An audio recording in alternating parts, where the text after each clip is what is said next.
Just on closing time the next night and still pouring when my carefully constructed life began to unravel. It only takes a little tug to loosen one thread, and then, before you know it, you're missing a whole sleeve and the remains of your shirt are trailing behind you in the dirt. A customer, probably my last customer of the evening considering the weather, had just left the shop.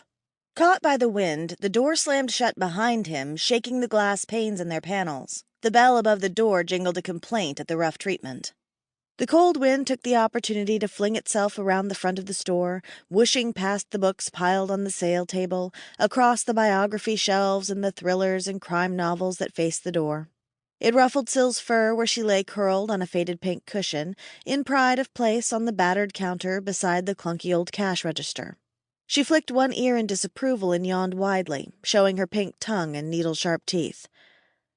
"I feel like vegetarian pizza tonight," she said. "It's a shame cats are obligate carnivores, then," I said.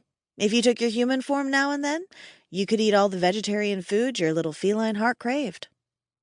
I could link with any animal at all, but I couldn't talk to them the way I talked to Syl, because Syl wasn't exactly an animal.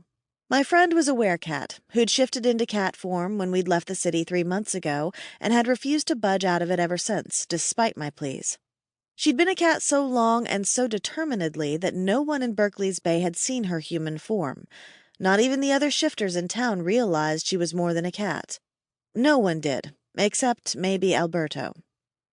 Alberto owned the town's only pub, plus this tiny second-hand bookshop and half the other businesses in town. He'd been in Berkeley's Bay so long he was practically an institution, and if there was anything worth knowing going on in this town, you could be sure Alberto Alinari would know about it. "I like being a cat." She stretched luxuriously, her front legs straight and stiff, the pads of her feet separated and her claws extended. She pricked at the velvet cushion with those claws, kneading it into a more pleasing shape. "Don't you ruin that cushion. I'm not buying you another one." "Cheapskate."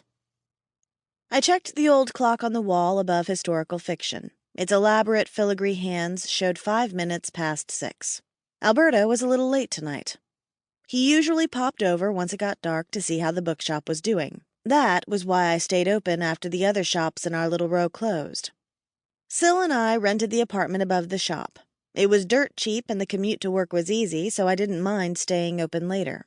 And since Alberto provided the accommodation as well as the job, it only seemed fair. Besides, my mother had brought me up to be polite to vampires. They occupied a unique place among shifters. They were rarely seen in their shifted form.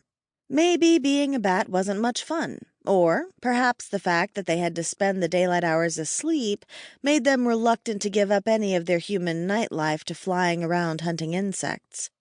Most people forgot they were shifters at all, and once the undead rumors got started, they seemed to be in a class of their own.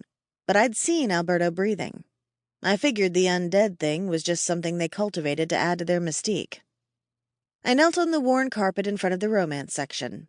A lady had been in here earlier today rummaging around, pulling things off the shelf and then shoving them back every which way. People, even book lovers, just didn't have the same respect for second-hand books as they did for new ones. I'd been too busy to resort the books earlier, so I took the opportunity now to get them back into alphabetical order. While I was doing that, the door jingled its discordant tune, and I felt another gust of icy wind. "Hunk alert! Hunk alert!" Syl called from the front counter. I scrambled up as the most gorgeous man I'd ever seen rounded the shelves. He was tall, way taller than me, which was saying something since I towered over most women. I looked up, past a wide, muscular chest and a broad pair of shoulders, to a face with cheekbones so chiseled you could have cut yourself on them. Above that was a pair of blue eyes that would have been striking if not for the hint of arrogance in their cool gaze. Damn. That was shaper arrogance. My interest cooled as fast as if someone had poured a bucket of ice-cold water over me. "Can I help you?" No man had the right to look that hot, especially not a shaper. As if they didn't have enough advantages already over us lesser folk. Those arrogant eyes flicked over me. "I was looking for Alberto. Is he here?" No. Shapers were trouble, even ones that looked criminally good in jeans and tight t-shirts. "Did you ask at the pub?" Berkeley's Bay wasn't a big place. Its numbers swelled.